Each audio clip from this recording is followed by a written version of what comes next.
Hello दोस्तों, तो कैसे हैं आप सब। आशा करता हूँ कि आप सब अच्छे होंगे। आज की स्टडी बहुत अच्छी से चल रही है दोस्तों। आज फिर से हम लोग पढ़ने वाले दोस्तों क्लास 12 एनसीईआरटी बायोलॉजी का चैप्टर नंबर 1 जीवों में जनन रिप्रोडक्शन इन ऑर्गेनिज्म को पढ़ने वाला। जी हाँ फ्रेंड्स, इस चैप्टर फिर क्लास 12 बायोलॉजी का चैप्टर नंबर फर्स्ट है और ये फिर इसका वीडियो नंबर 1 है। ठीक है, लेक्चर नंबर 1 है। इसको फिर हम चैप्टर को बहुत ही शानदार तरीके से सरल भाषा में हम लोग इसको कवर करने वाले हैं, समझने वाले। ठीक है, तो चैप्टर को बहुत आसान तरीके से समझना, क्लियर करना, बस वीडियो को अंत तक देखते रहिए। ठीक है, चलिए शुरुआत करते हैं आज की नई क्लास को। दोस्तों इस वीडियो में हम लोग क्या क्या पढ़ेंगे दोस्तों, तो हम लोग पढ़ेंगे जीवन अवधि, लाइफ स्पैन, जीवन काल क्या होते हैं, है ना। जीवों के जीवन अवधि कितने होते हैं, तोता का, बरगद का, मनुष्य का, मगरमच्छ का।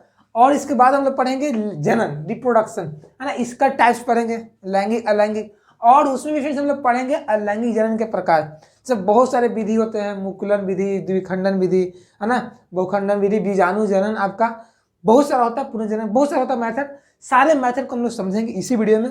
ठीक है, तो इसलिए वीडियो को अंदर बने रहिएगा, हम लोग इसी टॉपिक को पढ़ने वाले हैं। ठीक है, तो आप सब जानते हो कि इसके पहले मैंने क्लास 12 फिजिक्स को भी खत्म किया, पढ़ा रहा हूँ, केमिस्ट्री को पढ़ा रहा हूँ। तो जिस तरीके से हम लोग सीक्वेंस में चल रहे हैं उसी से इसको भी खत्म करने वाले हैं। ठीक है, चलिए शुरुआत करते हैं। तो सबसे पहले तो भाई बात आता है कि भाई जीवन अवधि होता क्या है। देखिए, हम सब जानते हैं कि पृथ्वी पर कितने भी जीव आए हैं उन सबका एक ना एक दिन मरना तय है, मृत्यु तय है ना। तो जो जन्म से लेकर एक जो प्राकृतिक मृत्यु, वैसी मृत्यु नहीं है, मान लीजिए किसी का एक्सीडेंट हो गया तो उसको नहीं बोले उसका जीवन अवधि है, प्राकृतिक मृत्यु, नेचुरली डेथ। तो जन्म से लेकर प्राकृतिक मृत्यु तक का जो भी समय है ना, आयु है, उसी को क्या बोलते हैं, जीवन काल बोलते हैं। यदि आपसे कोई पूछे एग्जाम में आते हैं सवाल, बोला जीवन काल से आप क्या समझते हैं, तो बच्चे बोलते हैं कि जन्म से लेकर मरने तक। ऐसे गलत बात है। यहाँ भी बोलना क्या है कि जब जन्म से लेकर प्राकृतिक मृत्यु तक के समय को जीवन अवधि या जीवन काल कहते हैं। अब जैसे दोस्तों आप सब जानते होंगे, जैसे हम लोग देखिए मनुष्य का कितना होता है जनरली, मनुष्य का जीवन काल कितना होता है बताइए आप लोग। 60 से 70 वर्ष रेंज लिया जाता है ना। आज अभी जमाने में, पहले तो ढेर था, 100 से घटते घटते आ गया, तो 60 से 70 मनुष्य का होता है। तो ये क्या हो गया, जीवन अवधि हो गया, है ना। आप नाम सुने होंगे, जैसे देखिए तोता का, तोता कितना होता है, 140 बरस होता है ना। जैसे आप लोग नाम सुने होंगे मधुमक्खी का, या सिर्फ जो घर में मधुमक्खी जो रहते हैं ना उसका, तो उसको क्या बोलते हैं हम लोग, उसको लगता है 2 से 3 सप्ताह होता है। हाँ, तो दो तो सबका तो अलग अलग होता है। देखिए किसी का ज़्यादा, किसी का कम होता है। अब दोस्तों जो जीवन जो काल होता है ना, वो किसी के आकार पर डिपेंड नहीं करता है। ऐसा नहीं समझिएगा कि किसी का आकार ज़्यादा है तो वो ज़्यादा दिन तक जिएगा, ये सब गलत बात है। तो इसका सबसे बड़ा एग्जाम्पल है तोता और कौआ। कौआ का याद कर लीजिएगा, कौआ का 20 बरस होता है, ठीक है, मान लीजिए। तो कौआ दोस्तों है ना, कौआ तोता का देखिए, कौआ का 20 बरस है, तोता का 140 बरस है। दोनों का आकार सेम है बट दोनों का जीवन अवधि बहुत अलग है। आप आम का वृक्ष का नाम सुनेंगे, आम का वृक्ष, और बरगद का, तो आम का वृक्ष बहुत कम होता है, बरगद का 2000 बरस होता है। बरगद का देखिएगा जीवन अवधि, मैं लिखाऊंगा सबका, मैं लिस्ट लिखाऊंगा, अभी समझा रहा हूँ, ठीक है, टेंशन मत लीजिए। पूरा जो एनसीईआरटी बुक में दिया हुआ है, सारा एनसीईआरटी बुक में जो भरना हम लोग का जीवन काल का बरस को, उसको मैं भरवाऊंगा। बरगद में कितना होता है दोस्तों, बरगद का 2000 बरस होता है, 2000 से लेकर 2500 बरस तक होता है। अब मैं तो सबको बता दूं दोस्तों कि मैं जो पढ़ाऊंगा दोस्तों आपका पूरा एनसीईआरटी बेस पे पढ़ाऊंगा, है ना। आपको ज़्यादा ऐसा नहीं क्योंकि एनसीईआरटी में टॉपिक दिया गया है मैं इसको छोड़ दूँ, क्यों दोस्तों मैं एनसीईआरटी पढ़ाऊंगा, क्योंकि आप सब जानते हैं कि कोई भी आप कंपटीशन एग्जाम देने जाइए नीट वगैरह का, तो वहाँ से जनरली सवाल जो आपके बनते हैं वो आपके एनसीईआरटी बुक से ही बनते हैं।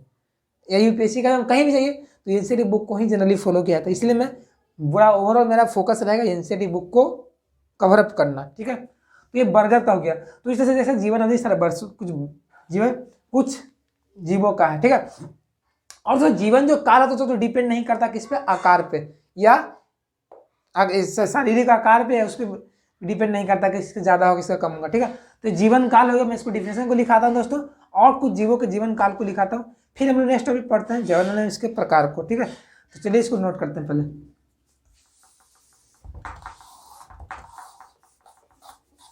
तो मैं दोस्तों यहाँ पे क्या लिखूंगा, जीवन काल या जीवन अवधि में सबसे पहला पॉइंट में क्या डालूंगा, सबसे पहला हमारा क्या, जीवन काल, या दोस्तों कहीं कहीं आपका जीवन अवधि बोलते हैं इसको हम लोग।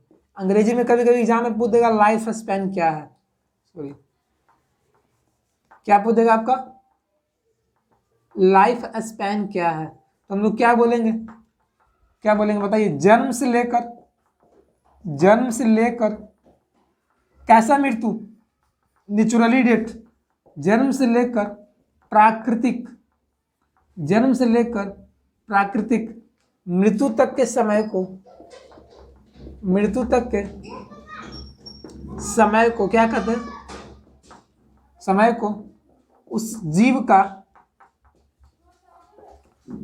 का जीवन काल कहते हैं। बात समझ आया, जीवन काल कहते हैं।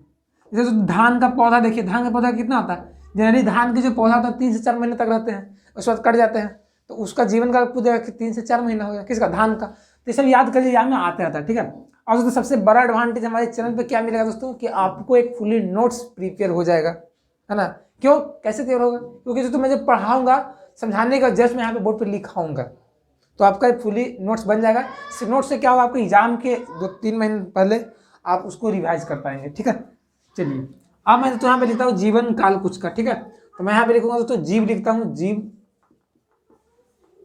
और इसका मैं तो यहाँ पे लिखता हूँ जीवन काल, है ना। देखिए बारी बारी से लिखते हैं दोस्तों। यहाँ पे देख सकते हैं कि मैं कुछ जीव का जीवन काल लिया हूँ। इस तक हमारा जीव है, इसका एक लाइफ स्पैन है। तो हाथी का, तो हाथी 75 वर्ष का जीवन काल है ना।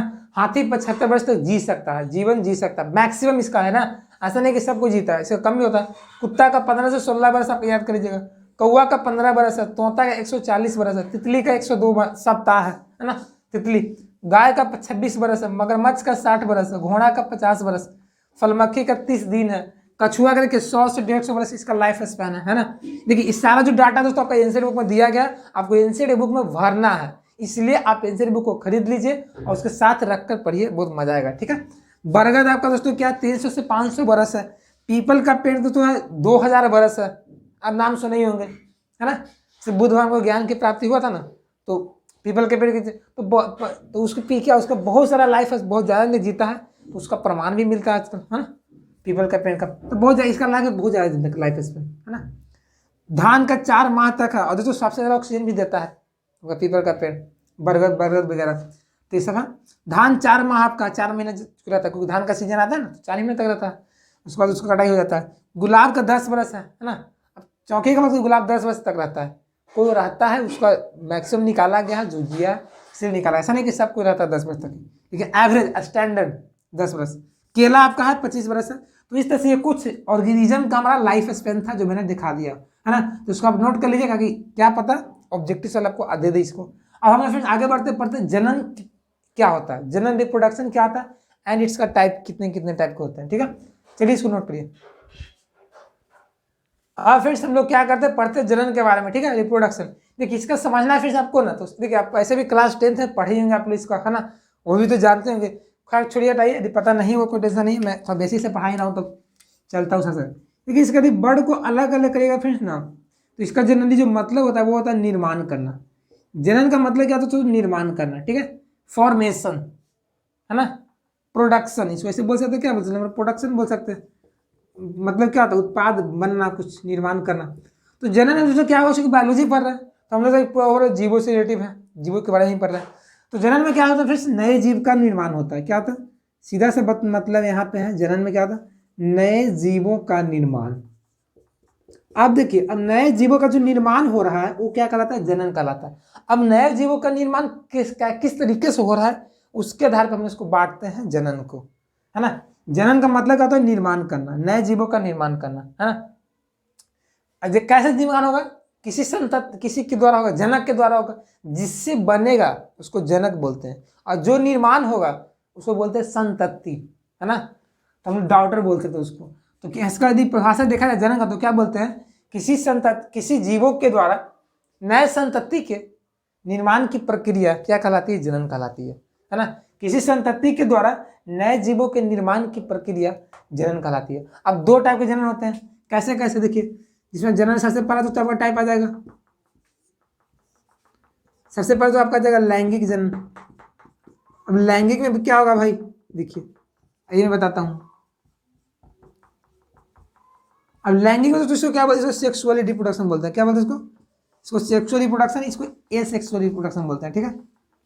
अब देखिए दोस्तों, अब इसमें दोस्तों इसका निर्माण कैसे होगा, इसमें दोस्तों निर्माण के लिए 2 जनक की आवश्यकता होती है। कितने पेरेंट्स, 2 पेरेंट्स। तो लैंगिक में क्या होगा, आपको दो की आवश्यकता होगा, नर एंड मादा।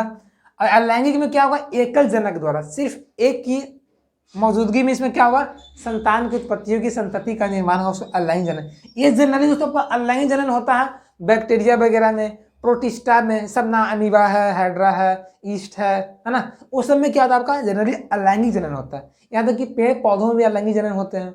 लेकिन लैंगिक किसमें होता है, जितने भी आपका फ्रेंड्स क्या बोलते हैं, जितने भी आपका दोस्तों जो स्तनधारी वर्ग के आते हैं, स्तनधारी का मतलब समझते हैं क्या होता है, क्या होता है स्तनधारी का मतलब, मैमिलिया वर्ग, जितने मैमिलिया वर्ग में आते हैं आपका और भी आते हैं, उस समय क्या लैंगिक जनन होता है। इसमें क्या होता है, दो नर एंड मादा की आवश्यकता होती है जनक के रूप में। तो मैं इसका डिफिनेशन लिखता हूँ फिर एग्जाम्पल। और सबसे जो इंपॉर्टेंट हम लोग को पढ़ना है क्लास 12 बायोलॉजी में, वो पढ़ना आपका अलैंगिक जनन, इसका टाइप्स, इसका टाइप्स पढ़ना, बहुत सारा इसका टाइप होता है, उन सारे टाइप्स का एग्जाम्पल, उसका थोड़ा सा प्रॉपर्टी देखेंगे, ठीक है। तो चलिए यहाँ तक तो जानते ही, अपने 10th में तो सब पढ़े ही होंगे सब जनन के बारे में, फिर भी मैं लिखा देता हूँ ताकि कोई नोट्स अच्छा बनते चला जाए।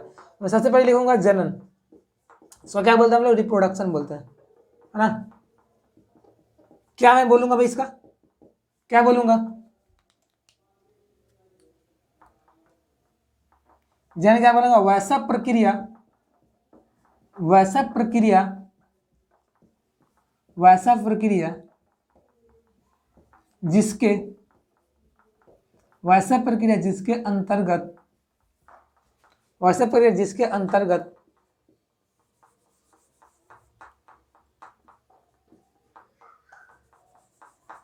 जिसके अंतर्गत जनक जीवों से क्या होती है, संतति की निर्माण, संतति की निर्माण होती है, क्या कहलाती है दोस्तों आपका, जनन कहलाती है। संतति की निर्माण होती है, जनन कहलाती है, ठीक है। ये आपका दोस्तों क्या हुआ, इसका डिफिनेशन हो गया, ठीक है। वैसा प्रक्रिया जिसके अंतर्गत जनक जीवों से संतति की निर्माण होती है, संतति का मतलब उसका संतान, ठीक है, जनक का मतलब पेरेंट्स, ये हो गया। अब मैं यहाँ पे क्या लिखूंगा दोस्तों, यह मुख्यतः दो प्रकार के होते हैं। इस कितने भाग में डिवाइड किया गया, इसका दो भाग में। यह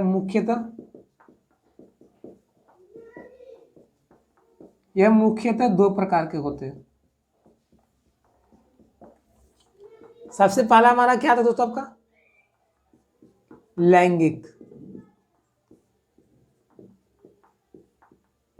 तो क्या इसको बोलते हैं हम लोग, इसको हम लोग बोलते हैं सेक्सुअल रिप्रोडक्शन, ठीक है। अब इसको हम लोग क्या करते हैं, डिफिनेशन पढ़ते हैं, सेक्सुअल रिप्रोडक्शन हो जाएगा। अब इसमें क्या आ जाएगा, बस डिफिनेशन वही रहेगा। यहाँ पे क्या होगा, कैसे दो जनक जीवों से, इसमें कैसा रहेगा, दो जीवों से उत्पत्ति होगा, है ना। इसमें नर एंड मादा के मिलने से इसमें होता है। तो यहाँ पे क्या लिखूंगा मैं, वैसा प्रक्रिया, वैसा प्रक्रिया जिसमें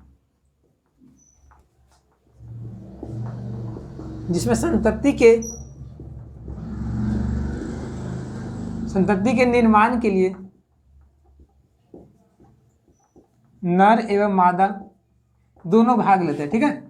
ये क्या होगा, लैंगिक में हो गया, नर एवं मादा दोनों भाग लेते हैं। ये सब डिफरेंस दोस्तों आपका पूछ सकता है, ठीक है, लैंगिक का। अब एग्जाम्पल मैं इसमें क्या ले लूंगा, बताइए आप लोग, मनुष्य है इसमें आ जाएगा, है ना, ह्यूमन। इसमें गाय भैंस कुछ भी डाल सकते हैं, कुत्ता बंदर, ये सब डाल सकते हैं आप लोग, ठीक है। ये सब में आपका क्या होता है दोस्तों, आपका लैंगिक जनन होता है। सेकेंड पॉइंट हमारा आ जाएगा दोस्तों क्या, अलैंगिक जनन, ठीक है। अलैंगिक जनन, अलैंगिक जनन, इसको क्या हम लोग अंग्रेजी में बोलते हैं, सेक्सुअल रिप्रोडक्शन, ये लग जाता है इसमें, ठीक है। अंग्रेजी भी लिख लीजिएगा दोस्तों, क्योंकि आपको अंग्रेजी लिखने से काम देगा, ठीक है। आपको आगे चलिए कहीं कहीं वर्ड रहेगा तो आपको ऐसा नहीं, बेसिक दिक्कत नहीं होना चाहिए कि क्या है भाई लिखा हुआ है, छोटा मोटा थोड़ा सा अंग्रेजी जानना पड़ेगा आपको वर्ड को। तो इसमें क्या लिखेंगे, बस वही है, इसमें एकल जनक द्वारा, इसमें एकल जनक द्वारा संतति का निर्माण होता है, जो कि आपका प्रोटिस्टा मुनेरा बैक्टीरिया वगैरह में होते हैं। इसमें क्या लिखूंगा, वैसा प्रक्रिया, वैसा प्रक्रिया जिसमें संतति का निर्माण एकल जनक द्वारा होती है। संतति का जो निर्माण इसमें होगा कैसे, एकल जनक द्वारा, एकल जनक, सिर्फ एक के द्वारा, एकल जनक द्वारा होती है। मैं एकल नहीं लिखूं, संतति का निर्माण एकल जनक द्वारा होती है, ठीक है।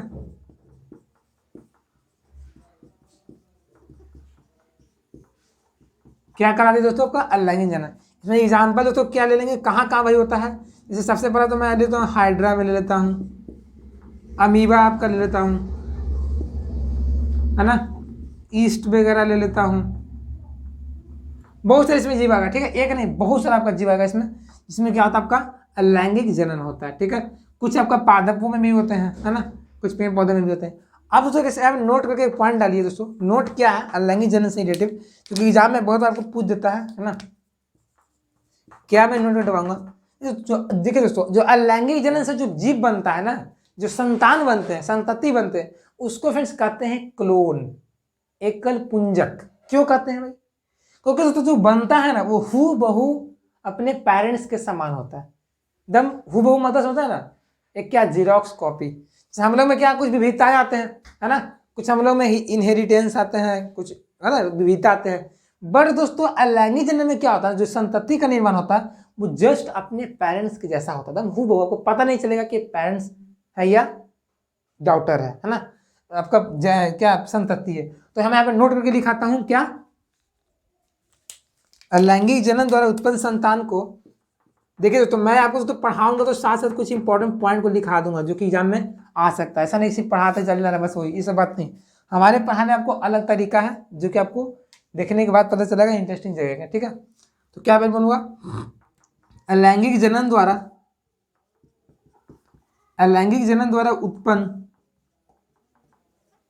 उत्पन्न संतान को क्या कहते हैं? एकल पुंजक। एकल पुंजक का मतलब ही क्या होता है? अंग्रेजी में जरा याद कर लीजिए, क्योंकि बड़ा आपका एग्जाम में क्या पता अंग्रेजी पूछ दे तो क्लोन बोलते हैं उसको, क्लोन। एकल पुंजक संतान को क्या कहते हैं? क्लोन कहते हैं,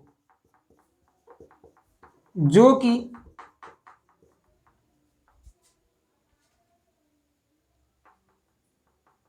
कि अपने जनक के समान होता है, ठीक है, जनक के समान होता है, वो ऐसा ही रहेगा, ठीक है। तो ये दोस्तों क्या होगा, ये आपका अलैंगिक जनन का डिफिनेशन खत्म हो गया, ठीक है।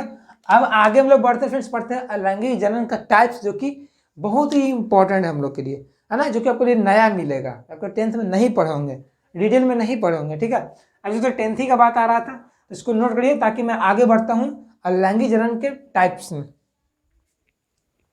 तो दोस्तों हम लोग आगे जब बढ़ते हैं अलैंगिक जनन के प्रकार में, तो हम सबसे पहले हम लोग पढ़ते हैं यहाँ पे फ्रेंड्स बहुत सारा टाइप्स होता है अलैंगिक जनन के प्रकार का। तो सबसे पहले आपका इसमें आता है दोस्तों क्या क्या भाई टाइप है, देखिए पहले आता है विखंडन, जिसको हम बोलते हैं फिजन बोलते हैं, फिर मुकुलन आता है, इसको बर्डिंग बोलते हैं, फिर आपका पुनर्जनन आता है ना, रीजनरेशन आता है, फिर आपका अपखंडन आता है ना, अब फ्रॉगमेंटेशन आता है, फिर आपका दोस्तों क्या आता है पांचवा में बीजाणु जनन आता है, इसको हम लोग बोलते हैं स्पोर्गुलेशन बोलते हैं, छठा में आता है उत्तक संवर्धन, टिश्यू कल्चर, सातवां आता है कायिक प्रवर्धन, वेजिटेटिव प्रोपगेशन।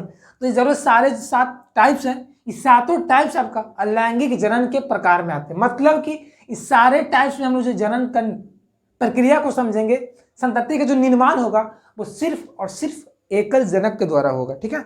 और किसमें होगा यही जानेंगे हम लोग। तो सबसे पहले हम लोग पढ़ते हैं विखंडन, ताकि विखंडन होता क्या है, डिफिनेशन समझेंगे, इसका एग्जाम्पल कहाँ पे होता है, और विखंडन कितने टाइप्स के होते हैं भी पढ़ेंगे हम लोग, ठीक है।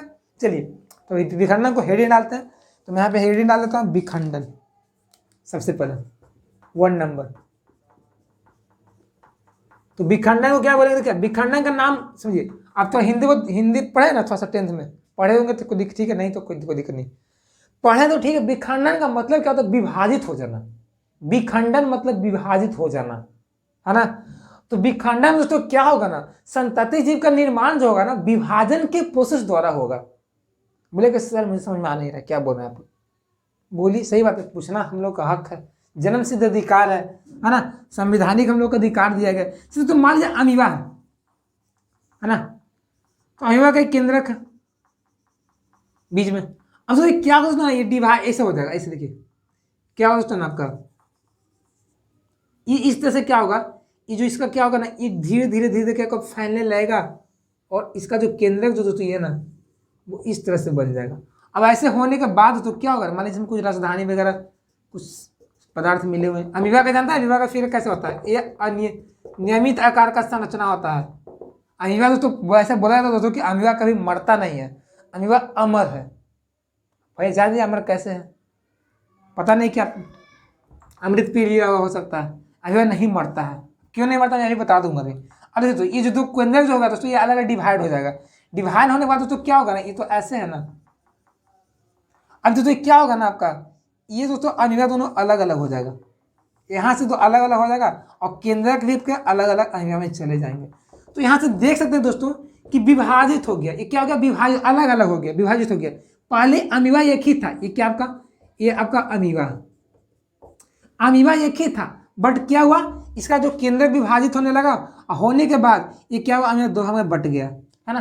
तो यहाँ पे देख सकते हैं कि जो दो डॉटर बना, ये दो संतान बना, वो एक ही के द्वारा बना, एक ही अमीबा के द्वारा बना, मतलब ये लैंगिक जनन है। कैसा है, कैसे बना दोनों, विभाजन के द्वारा, मतलब विखंडन है, विखंडन विधि द्वारा बना। तो ये बोल सकते हैं इसको विखंडन विधि, अलैंगिक जनन का मेथड है, ठीक है। अमीबा है, पैरामीशियम है, यूग्लिना है, सब में क्या होता है आपका विखंडन पाया जाता है। मैं यहाँ पे लिखूंगा विखंडन, मैं क्या लिखूंगा डिफिनेशन में, वैसा अलैंगिक जनन, वैसा अलैंगिक जनन जिसमें संतति का निर्माण, संतति का मतलब नए जीव, संतति का निर्माण विभाजन के द्वारा होती है, विभाजन की प्रक्रिया द्वारा होती है। इसको क्या बोलते हैं हम लोग, अलैंगिक जनन बोलते हैं। और दोस्तों विखंडन भी आपको दो टाइप के होते हैं, मैं यहाँ पे लिख दूंगा, यह विखंडन आपका दो टाइप का होता है, यह मुख्यतः दो प्रकार के होते हैं। कौन कौन भाई, आप देखिए दोस्तों, आप भाई देखिए विभाजन तो हो रहा, तो ये तो भाई अमीबा था तो दो भाग में बट गया, कोई दिक्कत नहीं। कुछ ऐसा जीव होगा दोस्तों वो दो भाग में ना बट करके वो बहुत सारा भागों में बटेगा, है ना, बहुत सारे भागों में बटेगा, एक से आपको 50-60 बना लेगा, है ना। तो उसको दोस्तों बोलते हैं बहुविखंडन। और ये जो बनाया, दो को बनाया, इसको बोलते हैं द्विविखंडन, बाइनरी फिजन, है ना। बाइनरी फिजन है, एक मल्टीपल फिजन होता है। तो ये दो भाग में बटा, कुछ जीव ऐसा होंगे जो बहुत सारे भागों में बटेंगे, तो उसको बोलेंगे बहुविखंडन। तो मैं सबसे पहले यहाँ पे एग्जाम्पल में लेता हूँ, क्या एग्जाम्पल नहीं, इसका टेस्ट में जो कि एग्जाम में आ सकता है, क्या मैं लिखूंगा, द्विविखंडन। द्विविखंडन मतलब क्या होता है भाई, बाइनरी फिजन, द्विविखंडन। एक दोस्तों क्या होगा आपका, बहुविखंडन, मल्टीपल फिजन, है ना। तो मैं यहाँ पे अभी इसको हटाता हूँ, अच्छा से ड्रा करूंगा फिगर को आपको समझाने के लिए। दोस्तों इसके डिफिनेशन में क्या लिखूंगा दोस्तों, द्विविखंडन में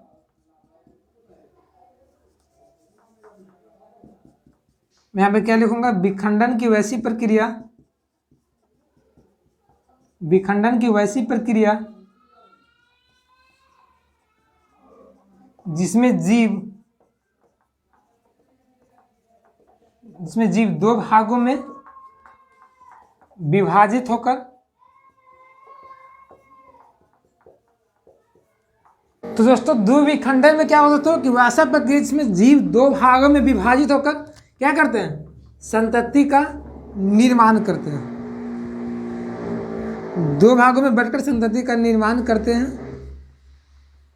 क्या कहलाते हैं, द्विविखंडन कहलाते हैं। अब इसका एग्जाम्पल, बहुत अच्छा एग्जाम्पल इसमें क्या है दोस्तों, आपका लिख लीजिएगा, अमीबा में आपका द्विविखंडन होता है, पैरामीशियम में आपका द्विविखंडन होता है। आपको ऑब्जेक्टिव वाले एग्जाम में बोल देता है कि पैरामीशियम में कौन सा अलैंगिक जनन का प्रोसेस होता है, तो द्विविखंडन। और आपका यूग्लिना एक है, यूग्लिना एक जीव, उसमें भी आपका क्या होता है, द्विविखंडन होता है। अब इसका एग्जाम्पल मैं कैसे लूँगा, देखिए मान लीजिए दोस्तों मैं क्या करता हूँ, एक अमीबा को ड्रा करता हूँ, कोई अनियमित संरचना वाला, और उसमें एक केंद्रक है ना, इसका केंद्रक इलोंगेट होगा, ऐसे मान लीजिए बना दिया। अब केंद्रक बनाने के बाद दोस्तों क्या होगा, मान लीजिए ये अमीबा जो है ना, वो एक केंद्रक इसका इस तरह से डिवाइड हो गया, मतलब बार में बटना चाह रहा है। इसका दोस्तों क्या होगा ना, ये अलग अलग चला जाएगा केंद्रक कुछ कौन में। तो ये दोस्तों अब इसके अंदर मान लीजिए अमीबा में कुछ भरा हुआ पदार्थ है अंदर, मान लीजिए। तो यहाँ पे आप देख सकते हो दोस्तों कि यहाँ पे जो आपका अमीबा में है ना, अमीबा एक है लेकिन जीव कितना बन रहा है, दो बन रहा है। कैसे बन रहा है, विभाजन से हो रहा है। तो इसको क्या बोलते हैं हम लोग, बाइनरी फिजन, द्विविखंडन। हो गया, ये हो गया क्लियर। चलिए आगे बढ़ते हैं, हम लोग बहु विखंडन पढ़ते हैं, ठीक है। तो इसको नोट कर लीजिए ताकि मैं इसको हटाता हूं। देखिए फ्रेंड्स, हम लोग क्या करते हैं, बहु विखंडन को पढ़ते हैं, जो बचा हुआ टॉपिक था, ठीक है। देखिए ये क्या इसमें होगा दोस्तों, नाम क्या, बहु मतलब बहुत सारा, विखंडन मतलब विभाजित होकर के क्या करना, संतति का निर्माण करना। इसका डिफिनेशन क्या बोलता है कि विखंडन की वैसी प्रक्रिया जिसके अंतर्गत जनक जीव प्रतिकूल वातावरण में शिष्ट नामक कवच के अंदर चले जाते हैं और लगातार विभाजन की प्रक्रिया करते हैं तथा अनुकूल वातावरण में शिष्ट फट जाता है और अनेक संतति का निर्माण होता है। मतलब देखिए, जब तो प्रतिकूल वातावरण मतलब वातावरण बहुत खराब रहता है ना, तो क्या होता है ना, वो जीव एक कवच बना लेता है अपने चारों ओर। कवच मतलब देखिए, मैं कवच बनाता हूँ, जैसे बोले बनाऊंगा, मैं एक कवच बना लिया, है ना, एक कवच बना लिया। कवच बनाने के बाद क्या होता है, अंदर चला जाता है। मान लीजिए अंदर बहुत सारा आपका, है ना, जीव होगा। जैसे देखिए मैं लेता हूँ,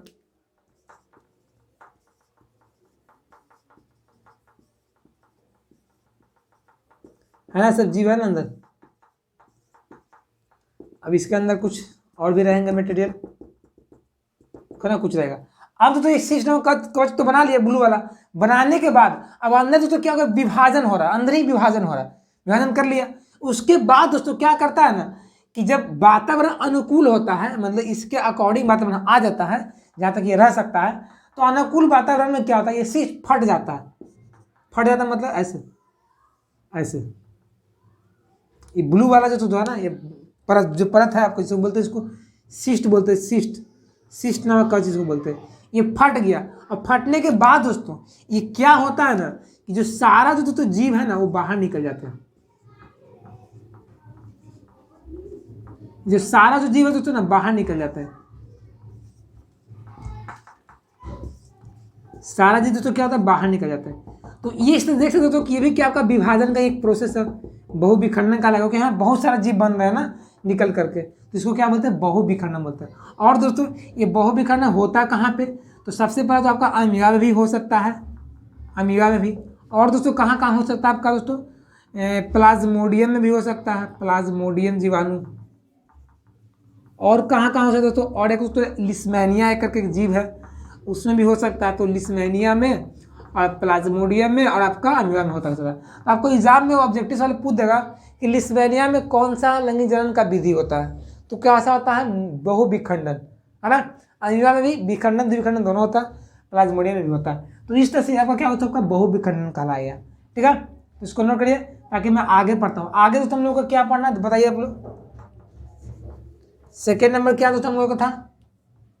अब दोस्तों मुकुलन में तो क्या होगा, देखिए मुकुलन, जिसको आगे प्रोसेस हमारा है मुकुलन, इसको बर्डिंग बोलते हैं हम लोग। अब इसमें तो होता क्या, देखिए देखिए मुकुलन में तो क्या होगा ना, इसमें संतति जीव का जो निर्माण होगा दोस्तों, वो क्या होगा ना आपका मुकुल या उभार द्वारा। मुकुल, मुकुलन का मतलब मुकुल, मुकुल मतलब उभार निकलना, है ना। तो इसमें निर्माण जो होगा मुकुल के द्वारा होगा। मैं यहाँ पे क्या लिखूंगा, वैसा प्रक्रिया जिसमें संतति जीव का निर्माण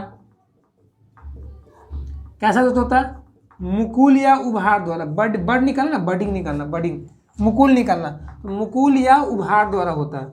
अब वही बता दो एग्जाम्पल से समझाएगा मुकुल क्या होता है। मुकुल या उभार द्वारा होता है।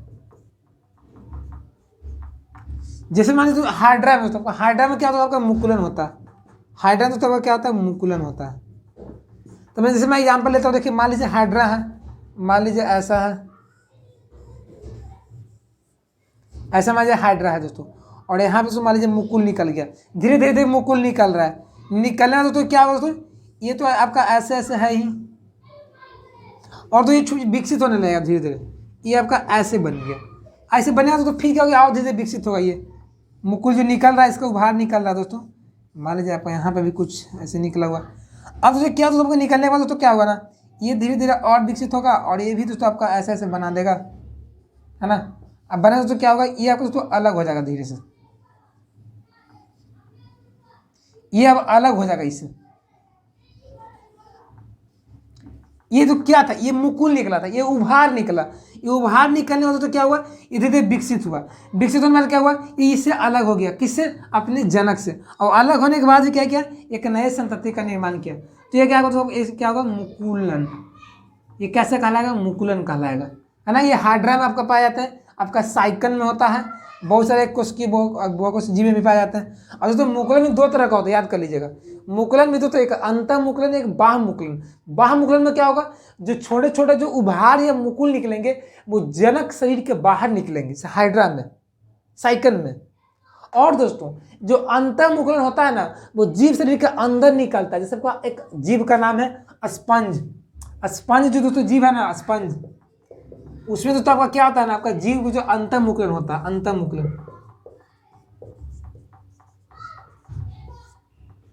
अंतः मुकुलन।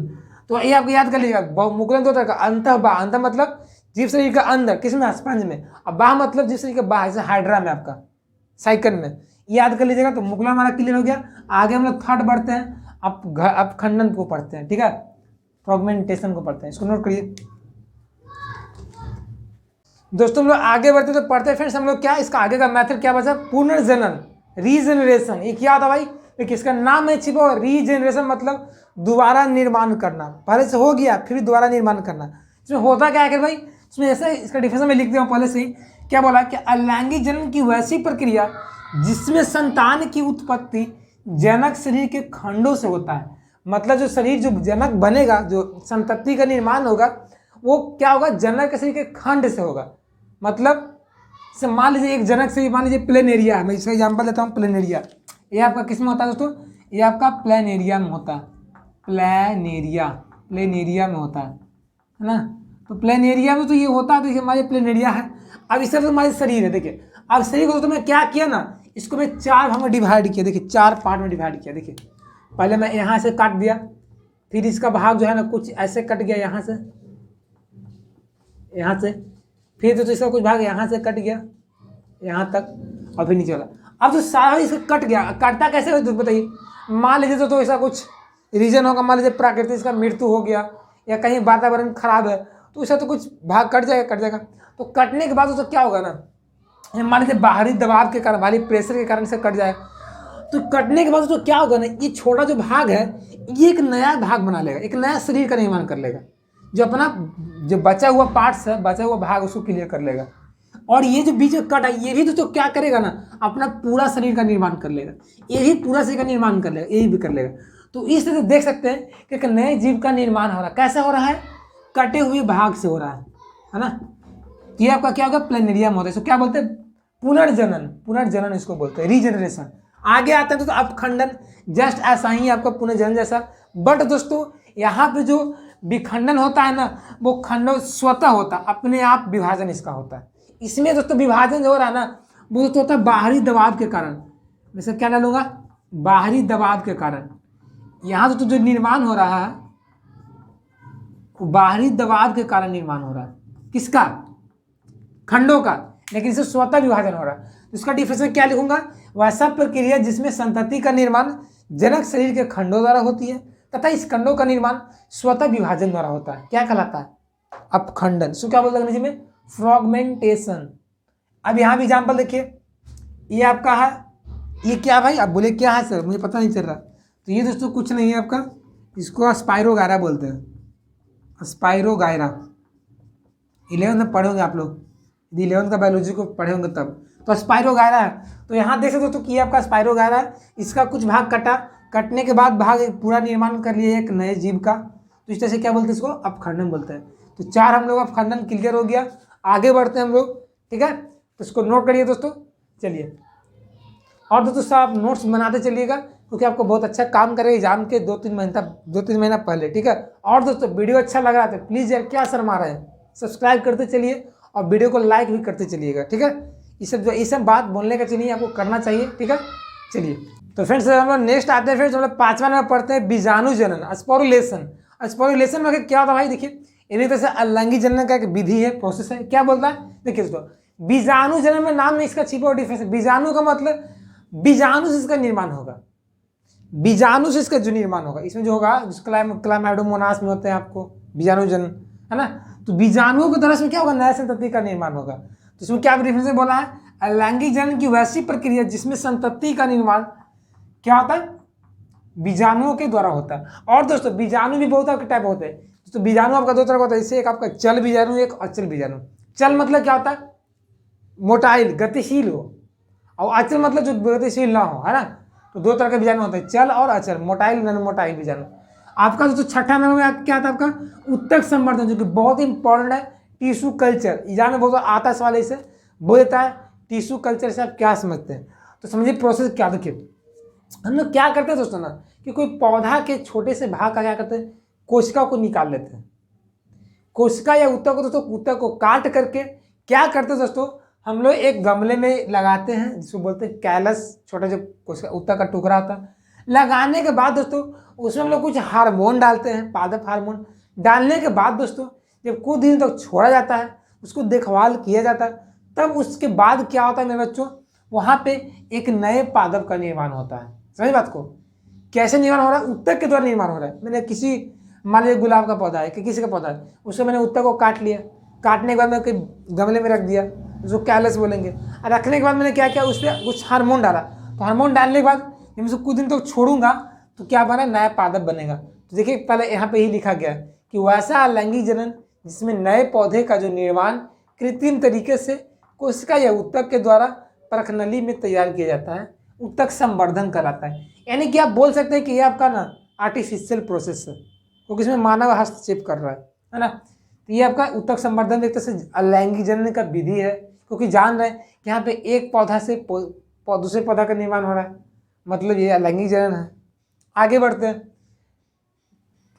नेक्स्ट हमारा आता है 7वां नंबर, कायिक प्रवर्धन, है ना। ये भाई क्या होता है, देखिए कायिक का मतलब पता क्या होता है, कायिक का मतलब जड़ तना पत्ती होता है। कायिक का मतलब जड़ तना पत्ती होता है। तो हम लोग इसमें क्या करेंगे, नए पौधे का जो निर्माण करेंगे दोस्तों, वो पौधे के कायिक भाग मतलब जड़ तना पत्ती के द्वारा। तो यहाँ पे यही डिफरेंस लिखा गया है, क्या लिखा गया कि वैसा प्रक्रिया जिसमें नए पौधे का निर्माण कायिक भाग जैसे जड़ तना पत्ती आदि द्वारा होता है, कायिक प्रवर्धन कहलाता है। जैसे आप जड़ देखिए, अब जड़ से कौन कौन बनेगा, देखिए आपने नाम सुने हुए शकरकंद का, डहेलिया का। तो ये सब जो पौधा होता है दोस्तों, ये आपका जड़ के द्वारा विकसित होते हैं, जड़ के द्वारा इनका निर्माण होता है। अगला तना द्वारा, तो तना में प्रकंद जो होता है उसके द्वारा अदरक और हल्दी का निर्माण होता है। आज तना में बल्ब होता है, उसके द्वारा लहसुन और प्याज का निर्माण होता है, ये पौधा का, ठीक है। और दोस्तों ये धनकंद में आपका जर्मीकंद जो पौधा उसका निर्माण होता है, और पत्ती द्वारा ब्रायोफिलम और बिगेनिया का निर्माण होता है। तो ये भी क्या है आपका, ये भी अलैंगिक जनन है। क्यों है, क्योंकि यहाँ पे एक जनक से संतति का निर्माण हो रहा है, इसमें किसी दूसरे का पार्टिसिपेशन जरूरत नहीं है कि कोई और आएगा तभी होगा। जैसे लैंगिक में होता है, नर और मादा दोनों मिलते हैं तब। तो लेकिन अलैंगिक में सिर्फ और सिर्फ अकेले से होता है। तो इस तरह से दोस्तों आपका ये कायिक प्रवर्धन हो गया, है ना। पूरा ओवरऑल आपका अलैंगिक जनन के प्रकार जो थे बहुत इंपॉर्टेंट थे, तो बड़ा पड़ा, बहुत इसमें 7 टाइप पढ़ना थे, 7 टाइप का एग्जाम्पल डिफरेंशिएशन, तो थोड़ा टाइम लगेगा ही लगेगा, ठीक है। और दोस्तों इसके बाद भी आता था तो कृत्रिम कायिक प्रवर्धन। कृत्रिम में दोस्तों हम लोग क्या करते हैं, बहुत सारा प्रोसेस होता है, हम लोग आर्टिफिशियल करते हैं, जैसे कि उसमें दोस्तों क्या करते हैं हम लोग, देखिए दोस्तों ये कायिक जो प्रवर्धन है इसमें तो अपने आप हो रहा है। जड़ के आलू देखते होंगे, तो आलू क्या होता है, जड़ के द्वारा देखते हैं कि आलू नया नया निकलता है, उसमें से प्रकंद निकलता है, और उसके बाद क्या करते हैं एक आलू का निर्माण होता है। तो वो अपने आप बन रहा है जड़ के द्वारा, है ना, किसी का जरूरत है नहीं। और इसका दोस्तों एक कृत्रिम होता है आर्टिफिशियल, उससे हम लोग क्या करते दोस्तों, हम लोग जो पौधे का जो निर्माण करते हैं वो आर्टिफिशियल तरीके से, मतलब उसमें बहुत सारा प्रोसेस आपका आ जाएगा। जैसे आपका कटिंग होता है, ग्राफ्टिंग होता है ना, बहुत सारा होता है आपका। तो कटिंग द्वारा, ग्राफ्टिंग द्वारा उसमें हम लोग क्या करते हैं, पौधा का उसमें भी निर्माण करते हैं। तो आपका कृत्रिम कायिक प्रवर्धन हो गया, है ना। कलम करना, आपका ग्राफ्टिंग करना, दबाव लगाकर करना, ये सब चीज़ आपको होता है, तो वो हम लोग को आगे पढ़ना पड़ेगा। ये तो ओवरऑल आपका अलैंगिक जनन खत्म हो गया। इसके बाद तो हम लोग जो आएंगे वो पढ़ेंगे लैंगिक जनन। हम लोग में क्या होता है, हम लोग के जीवन काल में अवस्थाएं, किशोरावस्था, जीर्णावस्था, भ्रूणावस्था, सब पढ़ेंगे आगे की वीडियो में, ठीक है। तो उसको पहले नोट कर लीजिए। तो दोस्तों कैसा लगा आज का क्लास, अच्छा लगा, कुछ सीखी, हेल्पफुल था तो प्लीज़ यार वीडियो को लाइक कीजिएगा फटाफट से। और दोस्तों चैनल को पहली बार होंगे विजिट किए होंगे तो प्लीज़ यार हमारे चैनल को सब्सक्राइब कर दीजिएगा, क्योंकि दोस्तों आपको हमारे चैनल पे क्लास 10th 11th और 12th की फिजिक्स केमिस्ट्री बायोलॉजी के सारा सोल्यूशन मिल जाएगा फ्री ऑफ कॉस्ट। इसलिए हमारे चैनल को सब्सक्राइब कर आप हमसे जुड़ सकते हैं और अपने पढ़ाई को भी अच्छा कर सकते हैं। तो मिलते हैं नई वीडियो में, तब तक के लिए बन रहेगा। जय हिंद जय Bharat, take care, bye, best of luck.